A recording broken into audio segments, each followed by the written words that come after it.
right, we're live here now. Guy, I have to say this to you.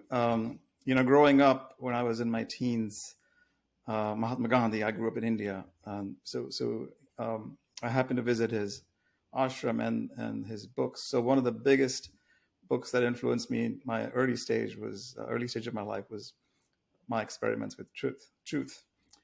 And 50 plus years later, you've become a mentor that you don't even know you are to me. And so I really appreciate you being a guest here, and I'm really honored to speak with you. So thank you. Raju, you're very welcome. And I'm so glad that the ideas that I speak about have a house inside your heart with the door wide open. Nothing's more important or more valuable. Well, I appreciate it. So our listeners tend to be from a variety of walks of life, typically business people or people who want to, become more conscious or are sort of conscious but not bold enough. My book just came out called Bold Conscious Leadership: How to Feel Free in a Restricted World. So everything we do, the work that I do, has to do with bold and conscious. So bold conscious connections is this podcast, for example, and our programs are called Bold Conscious Leadership. So it's really about leadership, personal leadership that translates to other things in people's lives. So yes. Stories make the world go around, and just by way of background for people that may not know you, can you tell us your story as to why, when you were so expressive and you were expressing in life as through music in your younger days, everything people aspire for, and you started this connection with yourself, with music, and then what led you to do the work you're doing that led to, I know you went overseas, et cetera, but let you speak about that and what led to Life of Learning. Oh, Raju, I wouldn't even know where to start, other than I think a good place for us as individuals and for everyone who might be joining us is that if I was to state very clearly that none of the things that I went through in my life, including what seems to be a gradual journey from a secular world experience to a spiritual life, it was all built into the recipe. I came into this life wanting answers from the time I was 6 or 7 years old to questions that I didn't even know how to ask. My father was an immensely successful man, Time Magazine Man of the Decade in his field, a front runner in multiple endeavors, enterprises, entrepreneur. And because of that, I was raised with the children of the celebrity intelligentsia of the day. People don't even know anymore, but the Martins, the Sinatras, the Minnellis, the Arnezes, they were my best friends, their children. And there wasn't a time from, again, 7, 8 years old that I didn't sense something was wrong. And it was even more confusing because as a child, you're not only living in somewhat the lap of a luxury that you don't even know is luxury because it's your life. But you know that there's something wrong. There's fear, there's anger, there's these states in people. They don't want you to ask certain questions about why things are. So it just started that way. And my early writings from 8, 9, 10 years old morphed into writing lyrics and music that never changed in the intent, the query of those lyrics, those questions. And then however that happened, then suddenly I'm the first, my partner and I are the first white soft rock artist with Motown Records. I don't know how that happens, but it did. And then we go on, and then I'm working with Neil Diamond. I mean, these are things if I told you how that happened, I'd be a liar.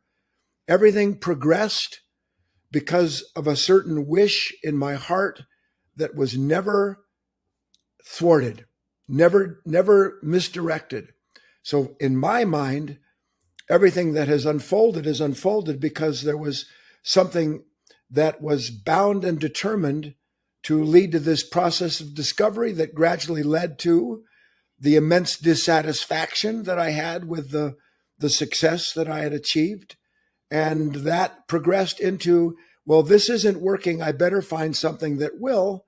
And lo and behold, I'm wandering around the world, putting my forehead to people's feet, hoping that somebody's going to give me some kind of Shakti pot and shake me awake, and that didn't work. Not that I didn't meet some brilliant individuals, but everything threw me back on myself. And when that was all there was, that's what became the task. And that's, if you want to use the words in a nutshell, which is a good expression, how I wound up being the man you're talking to. Wow. And how long has this journey been? I know you at what point in life do you think? I know you've declared it many times that you're 72 or something like that. I'll be 74 in a couple months. Mhm. And I would say that it started around the age of 7. I started writing and teaching in my actually before I was 30. So I've been teaching for almost 44, 45 years and writing books for about that long. So this dissatisfaction that you mentioned occurred around that time when that's you. I mean, was there was there a turning point that you can point to that? Oh God, I could point to story there somewhere, Guy. I could point to 100 of them, Raju. Most people don't know this. It's not something I talk about, but in high school, I was the first junior at my high school to win a full scholarship to SC. And the last game of my junior year, I get tackled and I've been paralyzed my left leg from the knee down since I was 17 years old. I've had things thrown at me that I wouldn't change for all the money in the world, but that were definitive, what's the word, interventions in the path of my life. And I could run off a list of them where it was so clear something had decided that was not where I was going, and that I was going to go where this was going to take me, whether I liked it or not. And mostly I didn't like it at the time, but it brought forth so many habitual negative states, self-pity, anger, all these things that we think are very human responses to having our dreams rejected, only to find out that by the grace of God are our dreams rejected, so that we can realize another order of consciousness that can allow for the things we dream, but that is not a captive of them. Well, that's beautifully said, because ultimately my goal here is to bring out things you don't normally talk about, because people get to know you at a deeper level. Maybe they get stuff that you already have freely available on Life of Learning. And we'll talk more about that in a second. Sure. So speak to me a little bit about, you've mentioned Vernon Howard many times, and how did that come about? Was it on your path to discovery of yourself outside when? Oh, very well. Back? Well, yeah, I had gone a couple times overseas and come back a couple times completely, and I'll be careful here, discouraged with the idea that someone was going to do something to me, as I dreamt and read about and hoped, that would change me from the inside out. And lo and behold, I didn't know that this discouragement and disappointment was an essential part of being changed from the inside out. But at the time, you don't know it. So upon returning, I think it was in 79, I had been working with a very well-known Indian, I will not bring up his name, who had come to the United States, a guru, helping him establish his work because I loved this man. He had a heart of gold, but Baba couldn't. He couldn't do it. That's not their thing. I mean, you can be stirred, you can be quickened by the energy of a man or a woman who is more or less awake. There's no question about that. And that's part of the attraction. But all they're doing is heating up an element in yourself that they can't keep heated for you. You have to recognize that you have the potential to be in relationship with this flame that is a part of this life divine. But that if you want that relationship, you're going to have to cut ties with everything that you think is doing that to you. It's a one-on-one. Bottom line, I told this man, this Indian man, I was done. I couldn't go on doing what I knew was not going to change me. He was disappointed, but by the grace of God, he understood. He must have gone through something like that himself. And as I was leaving that night, this man came up to me, followed me outside, and I didn't particularly like him because I knew him for about the same period of time. And he handed me a piece of paper. He said, you know, if you really want to find an awakened man, this guy, he's going to be talking in North Hollywood tomorrow. You should go hear him. And I looked at the piece of paper. It said Vernon Howard, said something about Hollywood Boulevard. And I said, thanks. I crumpled up the piece of paper, Raju, and I threw it away. And at the time I was living in Malibu, which is quite a distance from North Hollywood. Sure. And with God as my witness, I woke up 9 o'clock next to my fiance. And I said, I got to go. She said, where are you going? I said, I'm not sure. I got to go look for somebody. And I drove from Malibu onto and found Hollywood Boulevard and drove up and down that street until I found a church with a lot of cars in it. And I thought, this got to be the place. I went in halfway through Mr. Howard's presentation talk, and I didn't like him. But afterwards, I went up to him and thinking in my arrogance, you know, certainly he'll recognize that there's something unique about me. And he looked at me and he drilled me with these gray blue eyes. And he said, I know all about you. But it wasn't like, I'm glad to see you.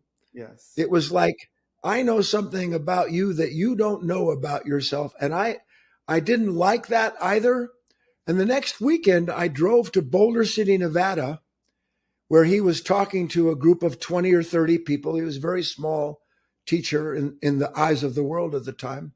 Mm-hmm. And then I spent the next 14 years with Mr. Howard, became close with him, became the West Coast director of his spiritual school until he died.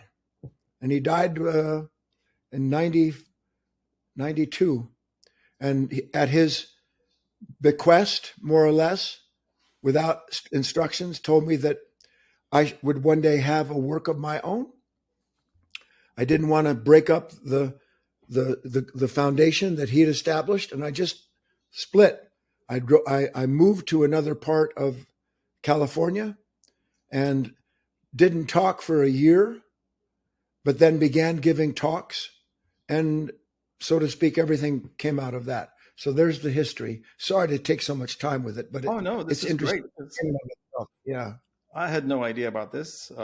So that's what led to the setting up or formation of Life of Learning.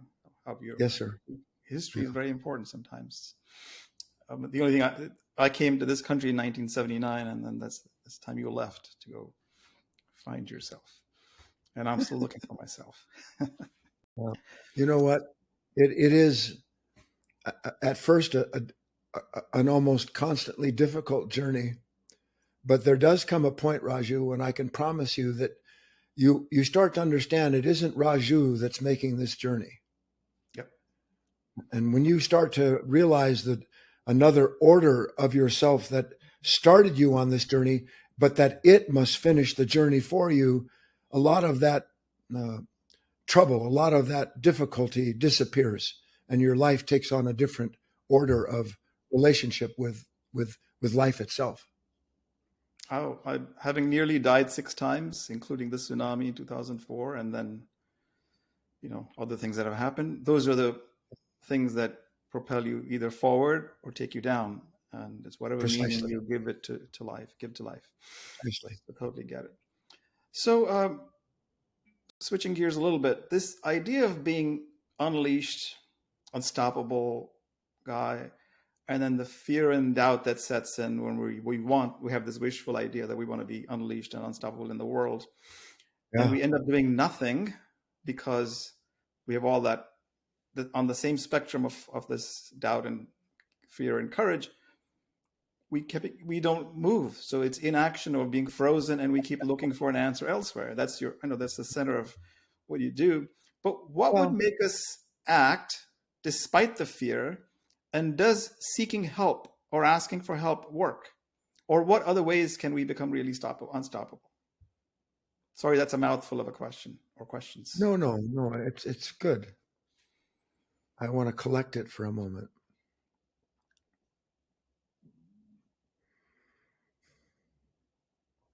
First, the inertia that you speak of, that inevitably follows on the heels of every disappointment, is not separate from the motivation and the momentum of something imagined by a human being that would make them whole.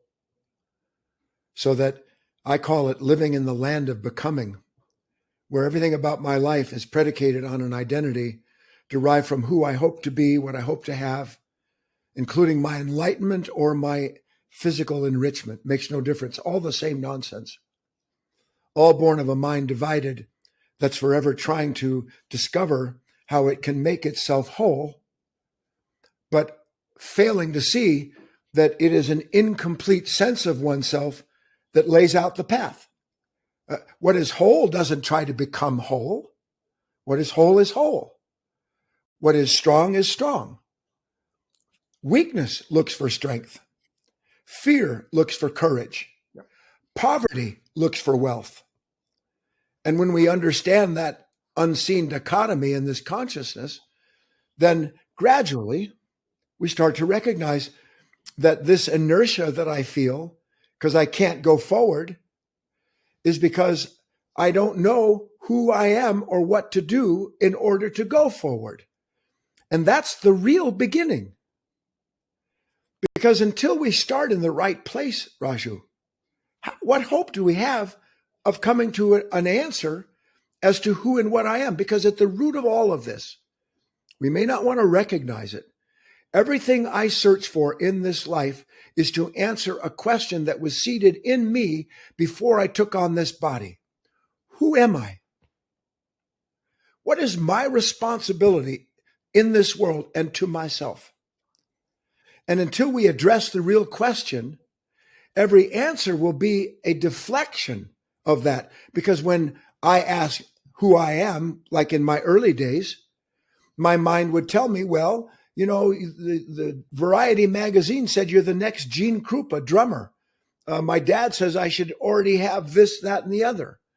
My religion tells me that this is what a successful person is. My family has a certain history of entrepreneurship. I should be an entrepreneur if I want to be a happy human being. But you see, we fail to see how dysfunctional everyone who has achieved what you want to achieve is. I mean, my God, you don't have to be a genius. I was lucky because I was born in a world where I call it people trying to get to the top of the mountain. It's a treasure dump. I mean, it's a garbage dump because it's made up of all these things that we ascribe as necessary for our contentment. And when our contentment is dependent upon conditions outside of us, then that means our identity is connected to those conditions. And when the conditions change as they must, guess what happens to my identity? I see that it was already bankrupt. There was nothing there. And that's when we hit these depressions, these disappointments, so forth and so on. So now to answer your question, I had to set the stage. That's great. I love it. How do we become unstoppable? By finally understanding there is no moment that comes in our life, including this very one where I am speaking to you and you listening to I, that hasn't been established for the purpose of revealing to me something about myself that if I accept the revelation, then I am no longer apart from the moment. And if I'm no longer apart from the moment, Raju, there's no me to be afraid of it. There's no me to want something from it. So a shorter version is a man or a woman has to get so tired of allowing fear to tell them who they are and what they must do to be fearless, that day comes when they say, I will no longer let fear be my God. Fear will not be my guide. The sense of being inadequate will not tell me how to become adequate. Instead, I will sit within the awareness of this consciousness itself until by the act of the divine, that consciousness will be revealed to me and I will be released from my captivity, my unconscious captivity to its incessant dreaming and the dreamer that it creates. Wow. Just to unpack that could take a long time. I'm gonna have to listen to this several times. But does the part about acting despite the fear, because we, I often show that this is the spectrum. This is the fear. That's the anger, the courage. Same spectrum. Which side of you are leaning on in the moment, because it's changes every moment. What is the way to then act despite the fact that there was fear? And is there? We're not looking for any tools or magic, but you're saying it's the very awareness of the moment that will tell you, go with it, because ultimately I need to act or do something. Okay, so here's fear. Yeah. And here's the courage I need to get past the fear. Yep. Yes. Does the courage to get past the fear exist without the fear? No, it doesn't. Or is the courage simply the opposite of the fear? It is the opposite of the fear. It's the same spectrum. And if the courage is the opposite of the fear, then everything that I do courageously to get rid of the fear is secretly the extension and continuation, literally the reincarnation of that consciousness of fear. They are one thing. Mm-hmm. Okay. If I see that, do I have to think to myself, what do I do? Or does the whole question of how do I become courageous disappear, and I'm left with the, in quotes, courageous action of recognizing that of myself, I don't have a clue what it means to be courageous other than to courageously face the fact that I do not know what to do in this moment of fear, and to remain in that moment of not knowing what to do suddenly places me, watch, here's the fear, here's my courage, here's me jumping back and forth, and I'm no different than either side. And suddenly the whole thing comes to a halt, and I see what is above the opposites. I become one with the observer, the impersonal witness to that unconscious personal identification. And suddenly, for the first time, I see something I've never seen, not about the moment, but about the me that makes the moments into what that me makes them. Oh, that's what I was hoping for. That's what I was waiting for. Because the observer and the observed being the one, and that is the whole game of life, is when you see it in that moment, you can see both sides and say, oh. And then I'm laughing. And because for the longest time, this is not fun. I can, and you know what? It's the beauty and the terror. It's the beauty and the terror. But at a point, Raju, and anyone who's still listening to us, you understand that the thing that you have feared your whole life is the place that you find the freedom. Rumi said, in the venom is the antidote. The antidote is in the venom. Well, if I find out that the antidote to fear is in the fear itself, then that means I'm going to have to go through a certain kind of development of an appreciation for this emptiness that comes when I don't have anything to identify with.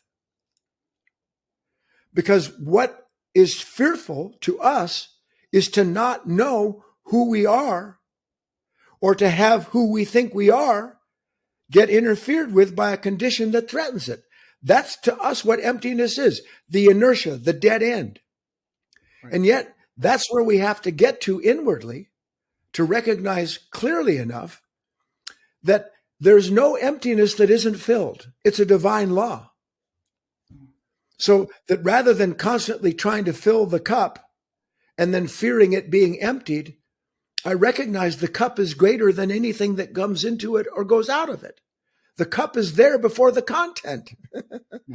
The consciousness is there before the experience that it gives us. And we can start to have an awakened relationship with another order of ourselves that's already there. It's just, we just have to outgrow this lower consciousness by recognizing willingly and accepting what happens when we see it is limited. It cannot take us where it promises. Fear cannot deliver you into anything other than something else you will fear, period. All right. So I'm going to link back to what you said earlier about the perceived treasure that exists on top of the mountain that you were born into, right? And then there's the other side of it. People born into all sorts of, poverty or very, very low, whatever conditions. Horrible. Yes, particularly where I come from. And there's other countries in that, maybe not I so remember. bad today, but it's still horrible. No, I had so many shocks, Raju, wandering through the different places in India that I did. It was just unbelievable to me. The abject poverty, yes. The horror of it, go ahead, man. I'm sorry. Well, I'm just saying, so I was there as recently as 2020, just at the top of the pandemic. And so while things are different between 1979 and 2020, it's still quite appalling when you compare it to where we are. Oh, yeah. So forgetting the comparison, it just, when you're in that mode and you're just surviving in life, where does this sort of, what would trigger? It would be such a rare person that actually then is aware and rises from that through consciousness. And I'm not talking about just about the wealth or whatever they might be, what's in their consciousness to go after. They are just full of fear of one moment to the next. Yeah. I have some people in this, who came out of that and who have risen to be who they are and executives. What kind of insight would they walk away from what you just said earlier? Well, if they have indeed risen, meaning that at least at the physical level, they have risen above their environment, their culture, all the rest of that. If at least they've done that. Hold on. Alexa, I didn't ask for anything. Please stop talking. Yeah, you're welcome. I think you should leave that in. It's funny. She started talking about something. Yeah. Anyway, so a man or a woman who has done what? What have they act? What does that represent? I'm born into a level of this world, socially, environmentally, culturally. And I managed to escape it physically. I escape it perhaps because the depth of my desire is such that it creates a persistence that others don't have. Because what is persistence other than the continuation of a sudden realization after the condition that produced that realization passes. That's what persistence is. I see something. Most of us see something. We vow to change, but we can't persist. But if I see something so clearly, then something in me persists past the momentary identification that always distracts me. And then I become a jack of all trades, a master of none. So the first thing to point out is that what they already know, at least I hope they know, they, meaning that man or woman, did not lift themselves out of that. God help us if we think we are the ones who took ourselves out of a circumstance. Because if I'm the one who took me out of a circumstance, then I will be the one who hates me when the circumstances change. And once again, I can't do that. I will not mention her name, but one of the most world famous actresses that ever lived was like my godmother. And when her TV series, a stream of 20 years of successful TV series were canceled, she went crazy. And then a year later determined, because of her greatness, the way she saw herself, that she was going to come back and conquer the comedy world again. And not only did she not conquer the comedy world again, but her new series bombed, which led her to depression and some form of addiction. Now, if I'm really that great talent who lifted myself out the first time, why can't I be that great talent the next time? And the answer is I wasn't the one who lifted myself out. I had a certain tendency. It aligned with a period of time that allowed for its expression. And now I have to be the one who recognizes my success can't be separated from the conditions that allowed it. I didn't create the conditions. So here's the point. We are capable of creating careers, but we are not first and foremost creators. We are first and foremost creations. And our first responsibility is to being a creation. And when that is our first and foremost responsibility, then what we create comes and goes, but it doesn't bother our established interior relationship with the creator. So that's first and foremost. Lastly, those men and women who have risen, if they're listening here, it's because they're still looking for something. And what is it that I'm still looking for if I've been able to adorn myself with most of what the world says I should have to be happy? Why in the name of God am I not happy? I own millions of dollars in property. I have a career most people die for. I drive a good car. I eat good organic food. I mean, fill in the blanks. You know, what we would call the top of the garbage heap, you know, the top of the pile there. Yes. And I sit at home and think to myself, I don't want to go to work today. I'm bored. I don't want to go through this. I got to go talk. I got to go do this again. Come on. Now that I call that divine dissatisfaction. Yes. And it's divine in its nature because I have, to one extent or another, given myself virtually everything the world can give me. And I have to deal with the fact that what the world has given me isn't enough for something in me. So apart from greed and ambition, I have to recognize there is something in me that longs to drink from another kind of cup, that wants another kind of food. And I'm not going to find it out there, no matter how much I have. Not to say that the rest of them that did not rise, even in the physical realm, they just, I mean, they're given divine consciousness too. Well, look, see, Raju, okay, look, this is beautiful because it opens up this extraordinary picture. See, as men and women, we're always comparing ourselves. This consciousness only knows to identify with something it compares itself to. What if there's a bigger picture? What if the very people we're talking about, and God help them that their suffering isn't too extreme? What if what you and I have done in this world, what those men and women we're talking about who have risen above the cream, so-called above the milk, what if I understand that part of what I did in my life, I couldn't have done without seeing what I couldn't be? So that the very people that I'm worried about actually serve the purpose of helping me become someone who may go on and help others. That William Blake, he talked about being able to see this bigger picture beyond the howling of the waves, the roaring of the wolves, something that hidden in the grain of a sand, something timeless. We belong, our true nature belongs to something timeless that is working itself out through our consciousness in this world. So that you can't separate those that you see suffer from your capacity to feel the suffering they have.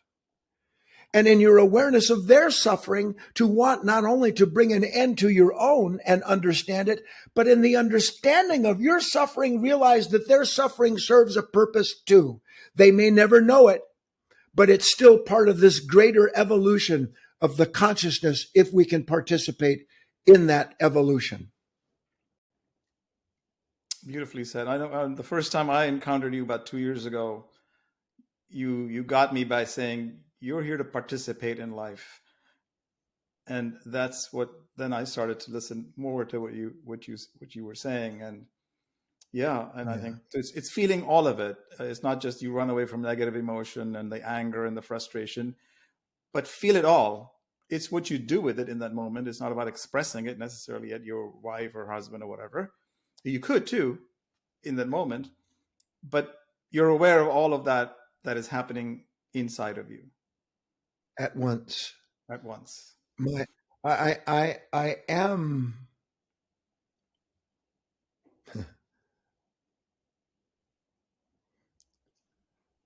I don't even know how to express this, because there's a point connected to this business. Our world today is dedicated to deceiving human beings, stealing from them the possibility of authentic individuality, not identity politics, not all of that which is going on today in the world, but beginning to recognize, for instance, that tolerating humanity is not compassion for humanity. Absolutely. Tolerance is a form of superiority. Yes. Compassion is born out of recognizing there is no Raju and his consciousness separate from Guy's consciousness, that it is our consciousness, it is our pain, it is our poverty, it is our anger. And only as I recognize that, then do I begin to have compassion for those who bring this anger, this fear, this doubt. They bring it up. They're radiating it, and it stirs the corresponding consciousness in this instrument. And if I'm present to it, then I cannot punish someone for what I know is myself. So I die to myself, which is the true act of compassion. I give myself up so that I don't give someone else more sorrow, more pain. Then the Christ is born, the Buddha is revealed, the true I am appears, because it's not separate from any condition that it is participating in that moment. So in these words that we use, conscious and bold, like in my work, which is about coaching and teaching, etc. We say somewhere in the book, and we often talk about it, consciousness has 3 levels. One is life is happening to me. The second level is life is happening by me. I'm in charge. I make things happen. Or what we think is truer is life is happening through me or for me. Some people say for me, but through me, because it's the reflective of where we are in the moment and in the world. Yes. Is that a fair definition? Does that pass muster with Guy Finley? You know what? It's great, except for one thing. Okay. All of that is happening at the same time. You see, my take is, that happened to me. And that happened by me. No, wait, that's not good. That's not happening through me. But it's all taking place at the same time.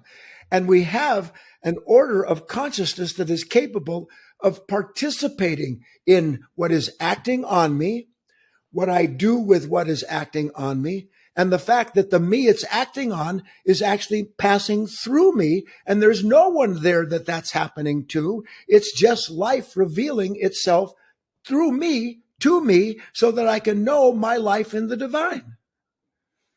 That's so beautifully said. And I got to figure out how to, but yeah, it is so true. So when we, I mean, this applies beautifully to golf analogies, and I play a little bit of golf, and you're an avid golfer too. Where do you live? Where do you live, Raju?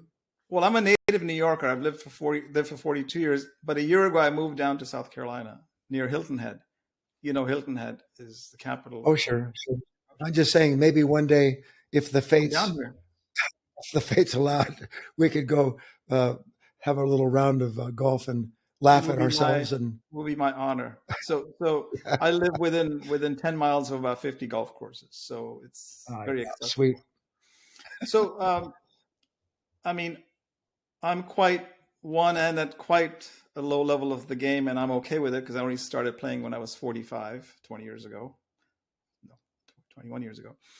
I used to complain a lot, but I don't, because I've learned through that each shot is that one shot that I've got. I can't worry about the one that I hit.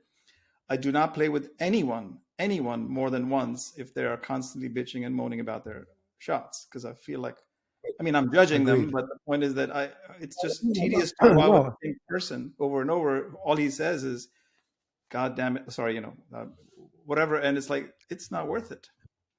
Yeah, no, it's not. Of course, I do get frustrated internally with sometimes when my muscle memory fails in those things. You have to. But talk a little bit about Guy, about what do you do when a putt headed perfectly into the hole that lips out at the end? It's there, it's going in, and then you're about to pick up the ball and it lips out at the end, or you hit a bad shot but it gets a lucky kick back into the fairway, even though its destiny I thought was somewhere else. So that's the flip side of it. Oh, what do you do? You watch. I'll tell you something. This is personal for me. I started when I was 50. I'm 74, 73, 74. I'm not that far behind, Guy. I'm 67. No, and here's the deal. It's taken all these years to be able to go play a bad round and not leave the course negative. Yes. And it's amazing because we live without knowing it, Raju. In fact, I'm going to talk about this. I know that this will be shown later, but if anyone's interested, they can go back and look for this on my website, which I know we'll mention. Yes.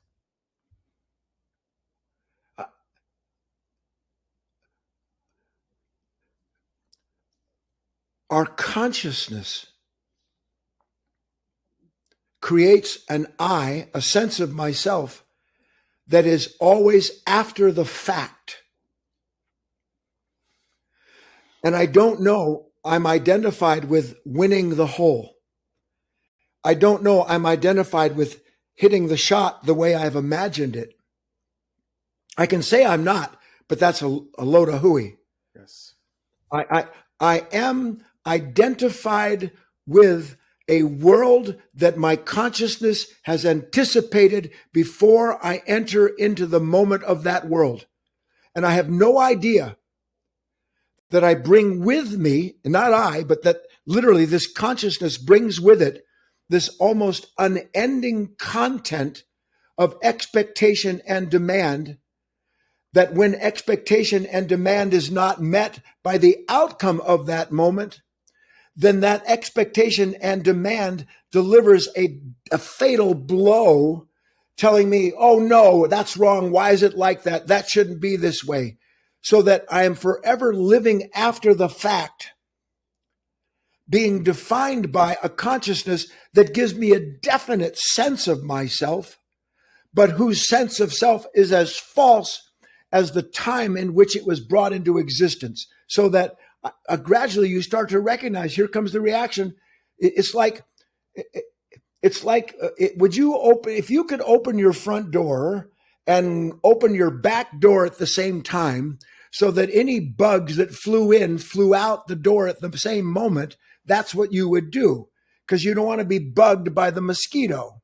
Mm-hmm. Well, we open the front door and screen off every other possibility of that sense of self exiting. When you realize that the I that enters should be the I that exits at the same time, the experience is intended to pass through, not collect you and turn you into a mess. Yes. Then you begin to drop this resistance and you begin to experience life as a different order of man. Wow. That is so insightful, Guy. I mean, again, as I said all day, if I need to be uplifted, I go listen to your words from Wednesday or Sunday, because I'm readily back into feeling life, because otherwise it's easy to complain about why that thing didn't happen, or the putt didn't go in, or whatever. So I want to. May God help. Yeah, and may God help. May God help you and me and all of us who have this dissatisfaction. Listen to this prayer. May it get worse. May the dissatisfaction grow, not the consolation, but the dissatisfaction, because the true spiritual life rests within that, not in finding ways to get around it or convince myself that tomorrow it won't be this way. I live and die in the moment, said St. Paul. Unless the kernel of corn abides in the ground and dies alone. All these things, east and west, are about the same process, and we've been talking about it. Didn't mean to interrupt you, but I wanted to say that. This is a beautiful clarification. So I want to end on, I have so many questions, but maybe we'll just, because we can always bring you back on a live interview as opposed to a podcast interview. Sure. Bold conscious is what we use, as I said, for leadership. So I've heard you talk about ambition somewhat negatively. Maybe I'm wrong, but we define bold in our work here as, number one, has 5 components, just our own definition: ambitious, decisive, convinced or convicted of something you really want to do, heart-led, and humble. So those heart-led and humble are part of it. Talk about contradictions. Yeah, please show me. I'm humble in my aggression.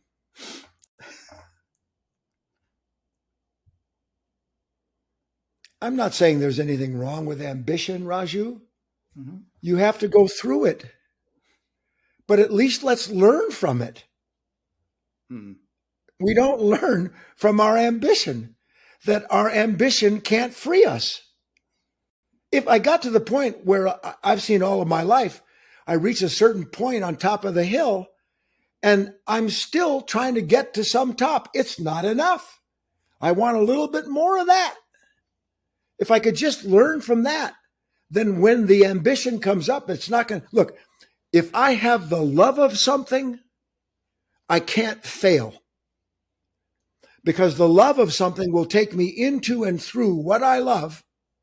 And if it's the true love of something, love will deliver me from whatever I was obsessed by, that I had made an image of, so that I will come to the completion of that.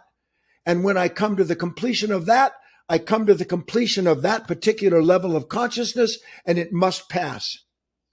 And when it passes, the new ambition, the new wish, the new desire will take its place, until at last a man or a woman realizes, I don't have to have a desire. I don't have to have an ambition. I have to answer to what the moment is asking me to do, period. And if I do that successfully, then I will achieve being in relationship with the moment, with myself, and therein is the contentment I'm looking for.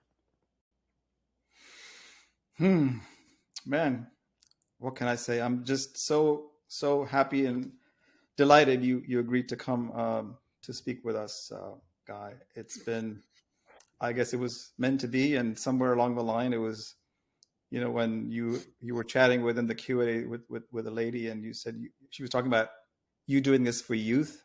so they can get this on early in their lives. It's Trying what to. drove me to say, hey, then would you mind coming to this audience? And then I was so happy to hear that you were just happy to Right. share and So share your time. one comment before we begin to close this up, because I want to address bold and leadership and all the rest of that. Leadership.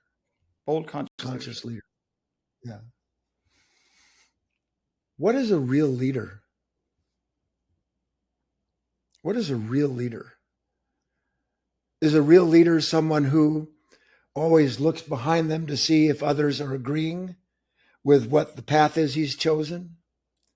I mean, when you think of the true leaders, and by the way, Steve Jobs or individuals like that had a very definitive spiritual life. Mm-hmm. They did not find themselves that what they created was an aspect of their self-exploration. And to the point, a leader is always alone, but never without the awareness of those who or he or she leads. They are, I use this expression, an icebreaker. How many points are there on the prow of that heavy metal that's shattering that ice? How many points are there where that hits the ice? Or is there just one point? Mm-hmm. And it always runs into something it cannot know what it's running into, but it always does so boldly because it understands it is created to break that ice. It is created to break into that moment and to open a path into places unknown, not to create a path to something I already know, because if I'm creating a path to somebody I already know, why am I going there? Exactly. See, that's the problem. Ambition is me pursuing an image of what I will be like when I'm complete, when I finally get this. So you can't have ambition without image, and you can't have image without identity. And if you have identity born out of image, you have inertia, fear, doubt, worry, because when anything challenges that identity by the conditions threatening the image, suddenly all the game is off. The real leader is alone. The real leader is always in a point where it is unknown. He just has to risk it. And in this image that I'm presenting to you, the risk is, who am I without defining myself by this reaction? Everything's telling me, no, I don't want to, but love is telling me you got to go forward. You're saying you're inadequate. You can't do that. And then I understand, wait a minute, I'm not going to listen to what is telling me I'm inadequate. If this moment is for me to learn, then I'm going to go into this moment, break the ice, and see what comes out of it. And there's always a path waiting where the next possibility presents itself. And then I begin to develop faith in being the instrument of leadership. Not me who leads, but me who understands the beauty of being at the front point, the front runner in that moment. I had to say that. Well, you basically described what we do, bold conscious leadership. So this is a great plug, in fact, and I didn't ask you to do any of that, but your take on this is so deep as always. And, if you look at the picture, we designed this cover for that reason, that there are two little mountains here, mountaintops, and there was a bridge with a man standing on top that he made it as long as there was a bridge. We're saying eliminate that, because you got to step into the unknown here, because you don't know what's going to take you from here to there. You got to be bold. We're saying that we don't build the bridge. We step onto it, and each step builds the bridge. Correct. That's the bridge. Yeah. Right. So we eliminated the bridge. We said this path of going into this you are the bridge. There is nothing else out there. If you were given an easy bridge, well, life would be so simple. Well, thank you again, Guy. This is hopefully not the last conversation you and I will have. And I really appreciate you taking the time. And I look forward to a live one, because that's on LinkedIn directly. And, we can make mistakes. We can do whatever. It's just live. And it can be a lot of fun, and some people might join in. Who knows? No worries. And will you be able to put up something, or can I make an invitation here for people? Please go ahead. So in the show notes, there'll be where to find you, Guy, and where you up. You could provide these free conversations and lectures and talks that are so insightful. So I'll put all that Okay, in. Is there something you want to say? Please go ahead. no, I think that's good enough. Just my one admonition: we can acknowledge the truth all day long, but if we don't act on that knowledge, it's useless. Follow your heart. Never mind what this says. I can't. I don't understand. I'm confused. If you're drawn to something, you're drawn to it for a purpose. Allow the purpose of what you're drawn to deliver you into the relationship inherent in that. And then use that in order to release yourself, as will naturally happen when you realize that I am here on this earth to be drawn into an endless discovery of myself. And the clearer that becomes, the more endless becomes yourself, so that you're not dependent on anything anymore outside of you to complete you. And that would be it. Okay, listeners, if you're still here, you better listen to this. You probably don't need any more wisdom here. Just listen to this and start your journey or continue your journey. It's the work we all need to do. Thank you so much, Guy. I really appreciate it. You're welcome, Raju. Nice to talk to you.